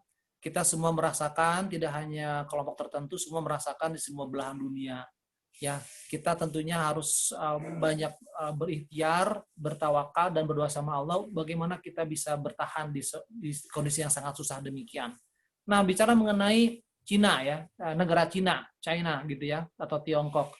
Dia memang secara awalan itu negara sulit sebenarnya, ya, negara sulit dengan populasi yang banyak, ya, mereka itu tidak mampu untuk bisa menjadi negara yang lebih baik saat itu. Tapi ada sebuah konsensus bersama. Ini saya ambil dari sisi bagaimana regulasi itu muncul. Ada sebuah kesadaran kolektif, ya. Cina itu punya keyakinan dia negara besar, banyak populasinya. Dengan pemberdayaan populasi itulah mereka menjadi negara yang besar, mampu menghasilkan semua kebutuhan negaranya, bahkan mereka mengekspor untuk memenuhi kebutuhan bangsa lain. Saya mengambil sebuah pelajaran penting di sini, ya, sebagai sebuah bangsa, sebagai sebuah anak bangsa gitu ya. Negara Cina awalnya sulit, ya di era 60-70, 90 ketika pas peristiwa pasca Tiananmen itu, mahasiswa itu melakukan protes terhadap rezim komunis, tapi komunis itu justru mengambil sebuah semacam pelajaran gitu ya dari peristiwa itu. Oh, ternyata ada desakan yang besar dari kalangan masyarakat mahasiswa, kita harus berubah. Ya, sesungguhnya kita sebagai umat muslim ya, mengambil sebuah pelajaran pada negara Cina. Dengan kekuatan populasi terbesar di dunia, dengan sentuhan kemampuan ipteknya itu sederhana juga sebenarnya, tapi masif gitu ya, menjadikan kekuatan yang dahsyat, mampu memenuhi kemandirian, bahkan mereka mampu mensuplai kebutuhan luar negeri mereka. Nah, kenapa kita nggak bisa begitu? Ya, saya ambil contoh aja nih, ini fakta ya, dan ini nggak ada urusan politik sama sekali. Kita pernah hampir jadi memunculkan sebuah proyek mobil nasional, misalkan SMK, ya sudah ada prototipenya, sudah ada klasifikasinya, tinggal ada pemolesan lebih lanjut lah untuk menjadi negara produsen pure produser gitu ya, tapi tidak jadi. Jadi ada political will sejauh mana negara itu punya keseriusan. Padahal sudah jelas ya, innallaha la yughayyiru biqaumin hatta yughayyiru ma bi anfusihim. Sesungguhnya Allah tidak akan mengubah nasib suatu umat kalau umat itu nggak berubah. Nah, jadi perlu sebuah kesadaran kolektif. Mengenai tadi di awal semua sulit ya, paling mudah itu kita mengatur dari sisi spending kita, mungkin pengeluaran kita. Ya. Nah, yang kedua sebenarnya ada ibroh, terakhir jawaban saya untuk Teh Dewi ya. Karena kita sulit, sebenarnya kita muncul sebuah kreativitas nih, dalam berproduksi, ya, dalam menghasilkan potensi-potensi pasar. Nah, itu coba aja bisa dilakukan, ya, sehingga tidak ada alasan, aduh kita menjadi agak sulit ataupun minder bagaimana untuk menghasilkan. Percayalah, setiap ada ikhtiar ada jalan. Jadi ketika kita jualan itu pasti akan, insya Allah ada lawannya gitu. Tapi yang paling sulit itu melawan rasa malas kita, bagaimana memulai ya usaha gitu. Sesama tidak ada kemampuan dalam memulai usaha, maka itu tidak akan terjadi sebuah keinginan yang terwujud gitu. Ya, kita nggak usah khawatir. Masyarakat pun ada tingkatannya, ada market, ada ada di samping kemampuan daya belinya itu sudah ada lawannya lah, tidak usah khawatir. Demikian mungkin saya pikir Teh Dewi. Terima kasih. Oke, terima kasih Ustadz atas jawabannya. Silakan Pak Muntasir dulu ingin bertanya langsung. Silakan Pak. Ya, terima kasih Pak Moderator dan terima kasih Pak Ustadz Muhammad Findi yang sudah memaparkan demikian luar biasanya tentang politik ekonomi Islam ini. Dan menarik tadi terakhir pertanyaan dari Bu Untari ini sebenarnya permasalahan yang sering kita dengar di tengah-tengah masyarakat, terutama di kalangan umat Islam. Kenapa sih kok negara kita ini 90% perekonomiannya dikuasai oleh 10% orang Cina, gitu kan? Dan kita bisa melihat, bisa mengukur semuanya dari beberapa penjelasan yang sudah sampaikan tadi. Nah, cuma saya hanya ingin memberikan satu ilustrasi begini. Kemarin ketika, mohon maaf ini kan terkait dengan politik juga kali ya, ketika Gubernur Anies Baswedan memberikan kebijakan PSBB tanggal 14 Maret ini, pada hari Rabu sebelumnya, itu langsung terkoreksi. Ya, indeks harga saham gabungan ya merosot tajam, katanya di sini aja sampai kerugian 300 triliun. Nah, begitu pula di tengah-tengah upaya Anies untuk menarik rem darurat PSBB tersebut, ada salah seorang konglomerat, yaitu sebut saja namanya Pak Budi Hartono, yang ujuk-ujuk minta kepada Pak Jokowi. Ya, kita tahu Budi Hartono ini adalah orang terkaya di Indonesia. Ya. Tapi ketika ada kebijakan Anies yang menarik rem darurat ini, justru dia merasa kekhawatirannya luar biasa gitu kan. Nah, sehingga dia ngomong langsung kepada Jokowi agar bisa memberikan, mungkin ada penawaran-penawaran tertentu. Nah, ini satu gambaran yang sesungguhnya mengingatkan kepada kita akan satu filosofi dalam bisnis itu yang mengatakan bahwa those who control the currency will control the economic. Those who control the economic will control the world. Ya, siapa yang mengendalikan mata uang, maka dia bisa mengendalikan ekonomi.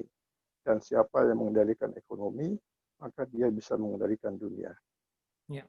Berarti permasalahan yang paling mendasar yang kita harus garis bawahi di negeri kita ini adalah permasalahan ketika siapa yang menguasai mata uang di negara kita saat ini. Dan kita tahu konglomerat-konglomerat yang ada di Indonesia, terutama dari kalangan Cina ataupun orang-orang kafir ini, mereka tahu persis ini. Sehingga ketika mereka membangun kerajaan bisnis, mereka tidak lupa untuk membangun suatu institusi atau korporasi yang sifatnya adalah untuk mengeruk sumber modalnya tersebut. Sehingga kita bisa mendapatkan data di mana BCA ini termasuk bank terbesar ketiga di Indonesia dengan total aset kurang lebih sekitar 1.000 triliun di bawah BNI dan Bank BRI dan Bank Mandiri. Nah, ini satu gambaran. Berarti kalau hemat saya, kalau kita ingin menguasai perekonomian Indonesia ini, maka bagaimana kita kuasai dulu itu yang namanya sektor keuangan tersebut. Karena dengan kita menguasai keuangan, maka kita akan bisa menguasai yang namanya ekonomi. Dan kita bisa mengendalikan pemerintahan. Maju atau tidaknya perekonomian umat Islam ini sebenarnya sangat ditentukan oleh dua faktor. Faktor yang pertama adalah karena faktor adanya kebijakan dari pemerintah yang berpihak atau tidak terhadap para pengusaha di level kalangan muslim. Faktor yang kedua itu ditentukan oleh pasar, gitu Pak. Nah, ini saya melihatnya, malah saya lebih condong bagaimana menyadarkan umat untuk yuk kita sama-sama pindahkan uang kita dari duit-duit yang disimpan di bank-bank milik konglomerat asing ini kepada bank-bank milik umat Islam gitu loh. Terutama bank-bank syariahnya gitu ya. Karena memang kalau kita kembali kepada bank syariah, bank yang dimiliki umat Islam secara individu, ini memang sangat jarang.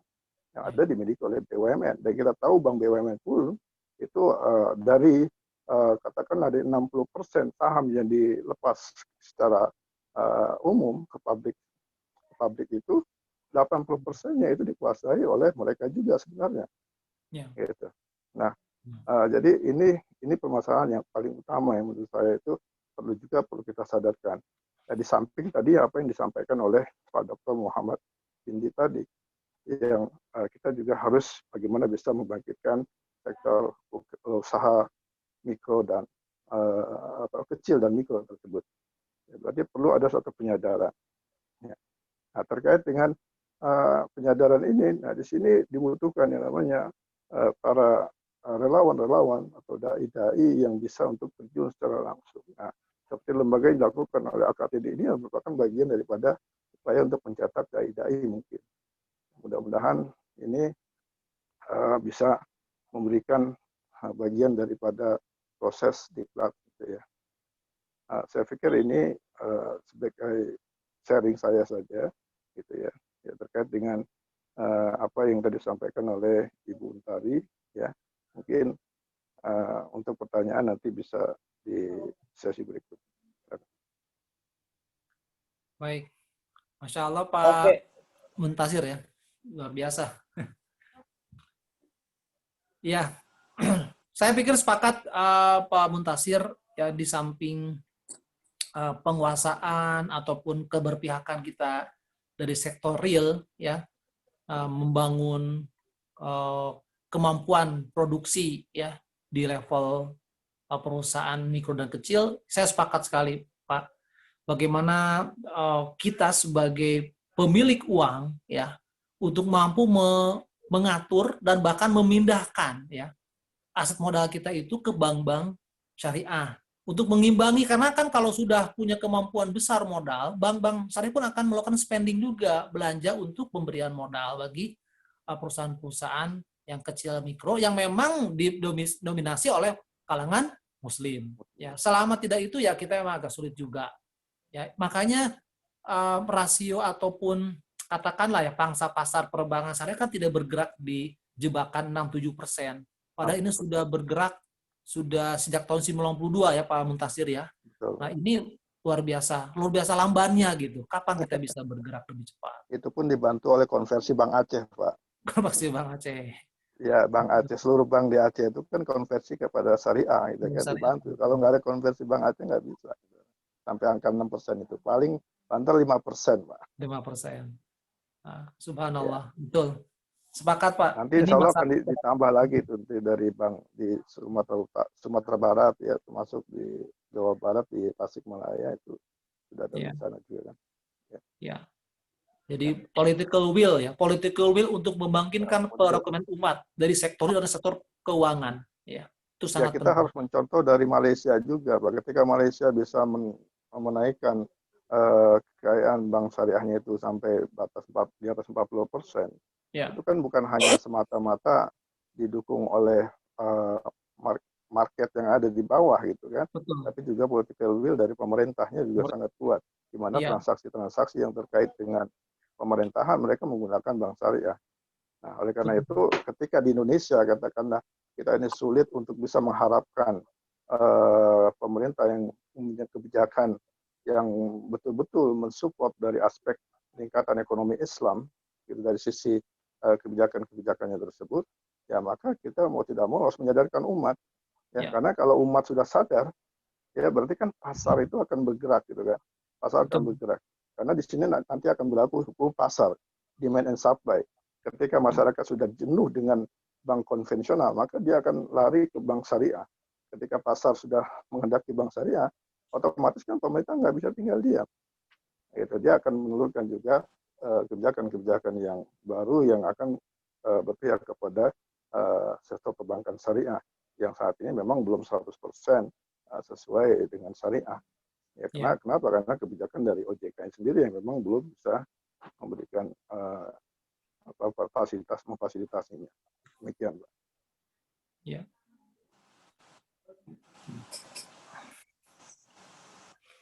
Baik.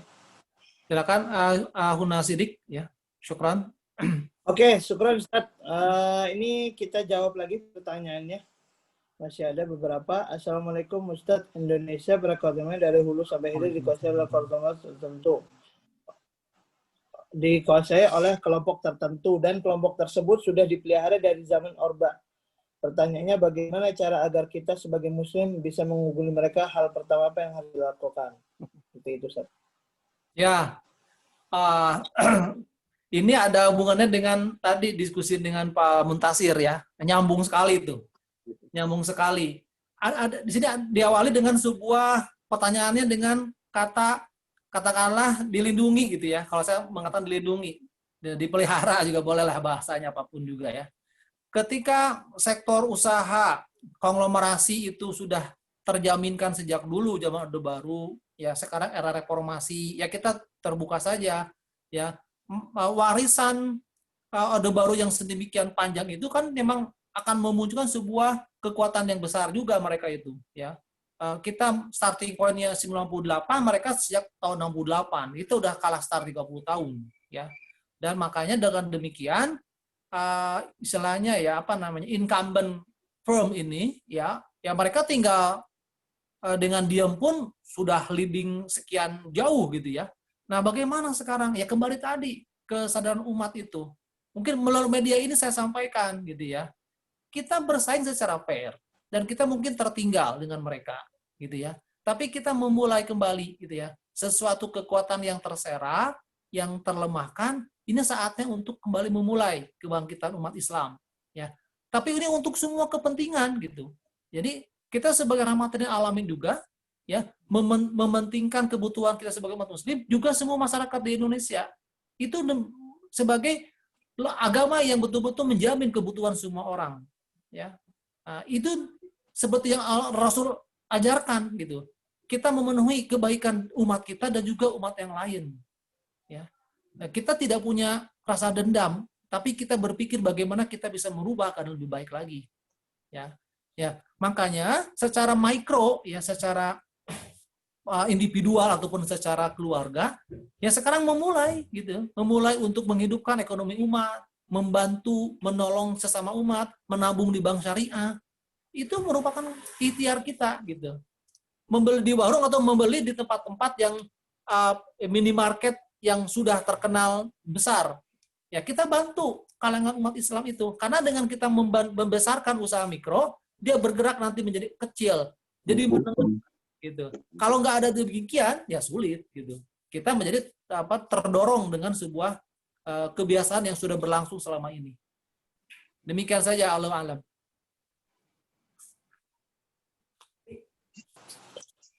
Oke, Ustaz. Baik. Selanjutnya, Ustaz ya. Selanjutnya nih, belum terlewat nih. Assalamualaikum. Selama ini negara Cina menguasai perdagangan melalui politik dumping.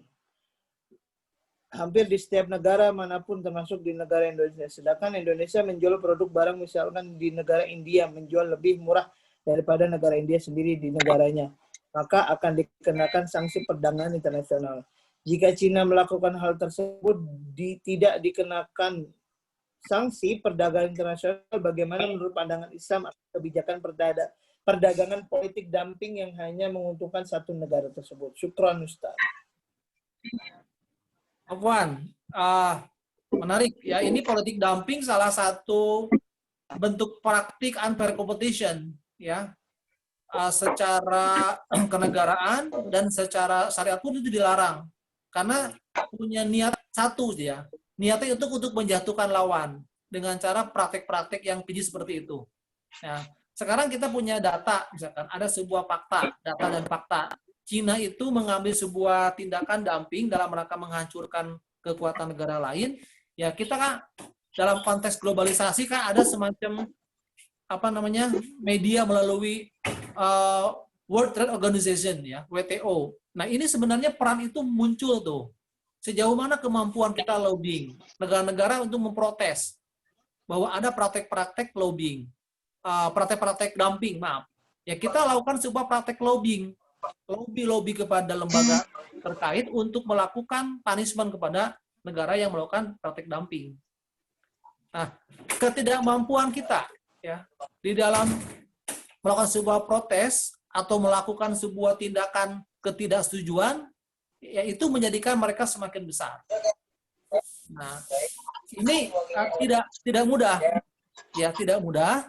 Tapi sebenarnya asal ada kemauan untuk melakukan sebuah protes, bisa dilakukan. Nah, saya tarik sekarang ke lembaga yang lebih kecil skopnya ya, tidak dalam konteks internasional, konteks nasional. KPPU sebagai lembaga al-hisbah itu bisa melakukan punishment, sanksi administrasi, ketika ada sebuah perusahaan atau korporasi yang melakukan praktek dumping. Nah, itu bisa dalam bentuk pemberian sebuah sanksi administrasi dalam bentuk denda atau bahkan pencabutan izin usaha.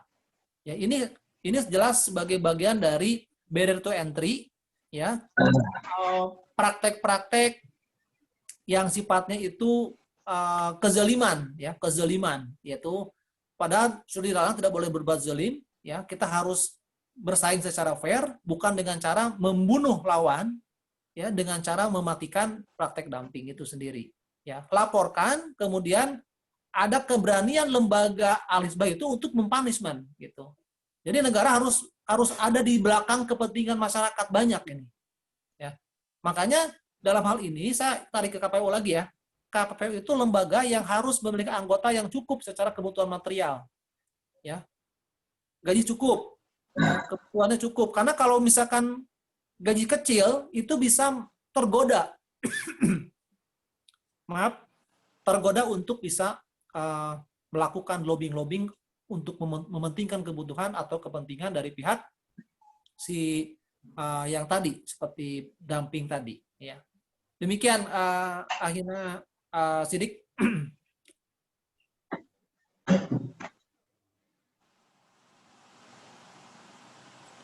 Oke, Ustaz. Terima kasih nih, kayaknya sudah. Oh, masih ada satu, Ustaz, dari Bu Fardan Hasun. Kalau beras apakah sebaiknya harganya ditentukan oleh mekanisme pasar atau bagaimana? Ini terakhir, Ustaz, insya Allah. Mas Alo, terima kasih Pak. Ini menarik pertanyaannya, simple ya. Beras itu kan kebutuhan pokok ya, kebutuhan pokok ya. Nah, bagaimana sebenarnya beras itu? Beras itu sebagai sebuah komoditi yang betul-betul terkait dengan kekuatan sunatullah ya. Ada musim panen raya, ada musim paceklik gitu ya. Nah, saya akan jelaskan dalam dua sisi nih. Dua sisi kepentingan ya. Pertama dari sisi supplier dulu, petani. Ya, ketika musim panen raya tiba, harga itu akan jatuh di bawah harga kesepakatan. Ya, di bawah harga pasar maksudnya. Biasanya harga beras itu di hulu ya, di hulu itu artinya di sumber panen.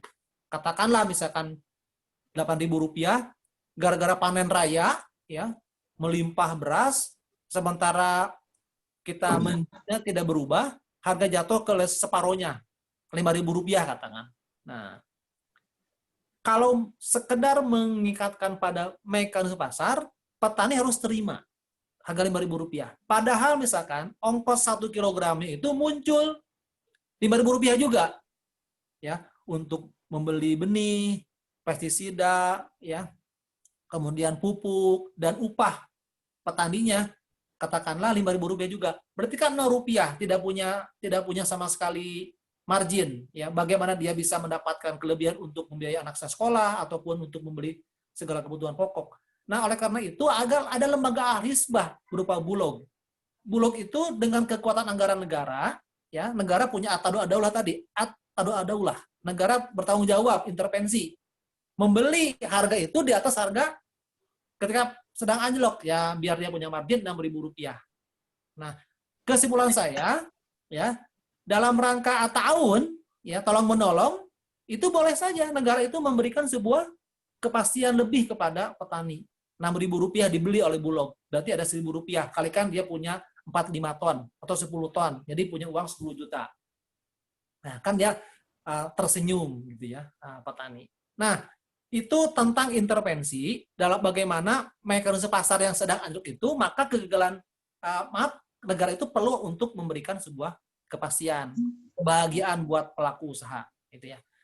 Sekarang di sisi demand, sisinya konsumen, itu musim paceklik sekarang dibalik, paceklik tiba, ya, panen itu tidak memenuhi ekspektasi karena musim kering, biasanya normanya seorang petani itu bisa menghasilkan 5 ton, sekarang cuma separuhnya 2,5 ton. Sementara kebutuhan tidak berubah, tetap 4 ton. Nah, berarti ada kekurangan kan, kekurangan supply ini, gara-gara ada paceklik yang merupakan sunatullah, kekuatan dari Allah. Nah, negara itu tadi makanya apa? Negara itu intervensi juga. Dengan cara apa? Operasi pasar. Ya, di pasar, di hilir sedang naik harga beras Rp15.000, biasa Rp10.000. Dengan intervensi pasar, dengan mensuplai dari Bulog tadi, hasil dari serapan dari musim panen raya, nah, tiba-tiba muncul harga yang kembali nurun dari 15 ke 11.000. Jadi ya kita hanya perlu uang Rp1.000 tambahan, dibandingkan harus tambahan Rp5.000 ketika Rp15.000. Jadi, kalau dikatakan apakah mendiamkan? Kalau mendiamkan rakyatnya bisa menerima karena punya kemampuan lebih ketika musim paceklik, tidak mengapa. Mendiamkan ketika petani menerima harga anjlok, tidak mengapa. Sementara fakta menunjukkan di negara sedang berkembang seperti kita, tidak bisa kita tanpa ada intervensi.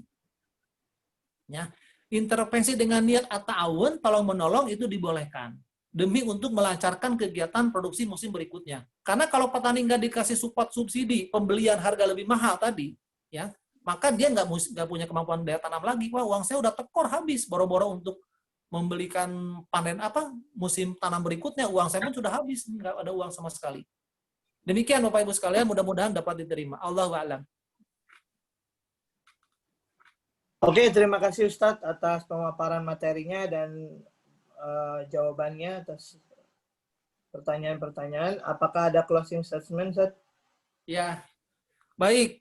Dari awalan kita membahas, ya, kita sebagai umat Islam, pertama harus yakin, ya, dalam urusan muamalah, pertama, ya, niatkan sebagai ibadah. Itu muamalah itu berniaga, ya, menabung, gitu ya, kemudian melakukan katakan tadi juga menanam sebuah komoditas gitu ya. Itu pertama niatkan sebagai ibadah. Nah, yang kedua, tidak hanya niat ibadah saja, tapi kita harus jujur ya di dalam bertransaksi ekonomi itu. Jadi ekonomi yang berkejujuran, ekonomi yang bersyariat, yaitu ekonomi syariat, ekonomi Islam. Karena bukanlah ekonomi Islam ketika ketidakjujuran, ya, penipuan atau tadlis, al-ihtikar atau praktek monopoli itu menjamur, ya, yang kita jadi dimurkai oleh Allah, gitu ya, dan Rasulnya yang melarang praktek hal seperti itu. Nah, yang ketiga, kita berharap kepada pemerintah karena sedang kondisi sangat sulit sekarang, kita nggak pernah hubungkan, tidak pernah bisa memutuskan dengan kondisi pandemik sekarang. Kita sangat berharap juga pemerintahan yang memiliki tanggung jawab besar untuk melindungi rakyatnya, semua rakyatnya, tidak dibedakan. Kaum muslimin ataupun non-muslim itu dilindungi dengan baik. Sebagai bentuk apa? Sebagai bentuk tanggung jawab negara yang jujur, yang adil kepada rakyatnya.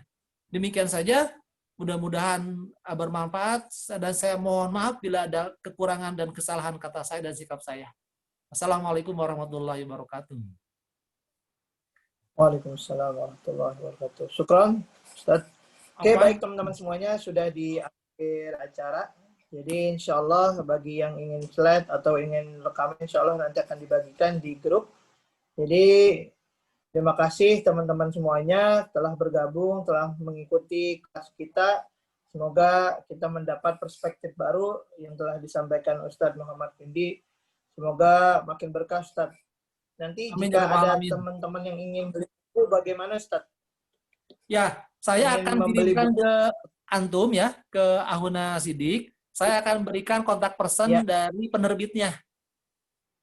Gitu ya. Oke, baik, Ustadz. Nah, nanti Oke. silakan Biar nanti Ahuna Sidik grup, untuk siap. mengkoordinir ya. Silakan saja. Gitu. Oke, siap. Syukran, Ustadz. Apa? Insya Allah teman-teman semuanya, ini rangkaian dari kelas kita di klaster ekonomi syariah atau ekonomi Islam. Jadi insya Allah masih banyak acara-acara yang lebih menarik, bedah bukunya. Jadi silakan tetap bergabung. Insya Allah akan ada bedah buku lagi. Mungkin nanti Ustadz akan menyampaikan buku lain, Ustadz ya. Insya Allah seperti itu. Kita tutup akhir kita, pertemuan kita dengan lafaz hamdalah.